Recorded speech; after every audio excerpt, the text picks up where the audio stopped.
ప్రకటన గ్రంథము 15వ అధ్యాయము. మరియు ఆశ్చర్యమైన మరి ఒక గొప్ప సూచన పరలోకమందు చూచి తిని, అదేమనగా 7 తెగుళ్ళు చేత పట్టుకొని ఉన్న 7 దూతలు. ఇవే కడవరి తెగుళ్ళు. వీటితో దేవుని కోపము సమాప్తమాయెను. మరియు అగ్నితో కలిసి ఉన్న స్ఫటికపు సముద్రము వంటిది ఒకటి నేను చూచి తిని. ఆ క్రూర మృగమునకును దాని ప్రతిమకును దాని పేరు గల సంఖ్యకును లోబడక వాటిని జయించిన వారు దేవుని వీణలు గలవారై ఆ స్ఫటికపు సముద్రమునొద్ద నిలిచి ఉండుట చూచి తిని. వారు, ప్రభువా, దేవా, సర్వాధికారి, నీ క్రియలు ఘనమైనవి, ఆశ్చర్యమైనవి. యుగయుగములకు రాజా, నీ మార్గములు న్యాయములను సత్యములనైయున్నవి. ప్రభువా, నీవు మాత్రము పవిత్రుడవు.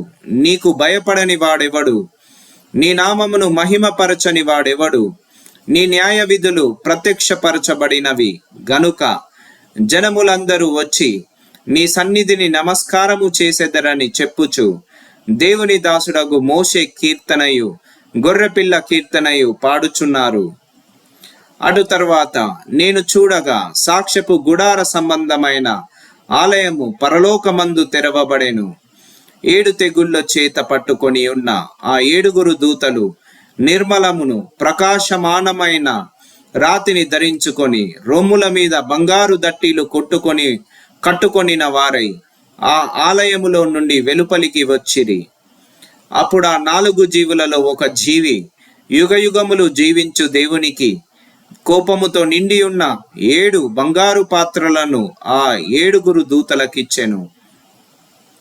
అంతటా దేవుని మహిమ నుండి ఆయన శక్తి నుండి వచ్చిన పొగతో ఆలయము నింపబడినందున ఆ 7 దూతల యొద్ద ఉన్న 7 తెగుళ్ళు సమాప్తియగు వరకు ఆలయమందు ఎవడును ప్రవేశింపజాలకపోయెను.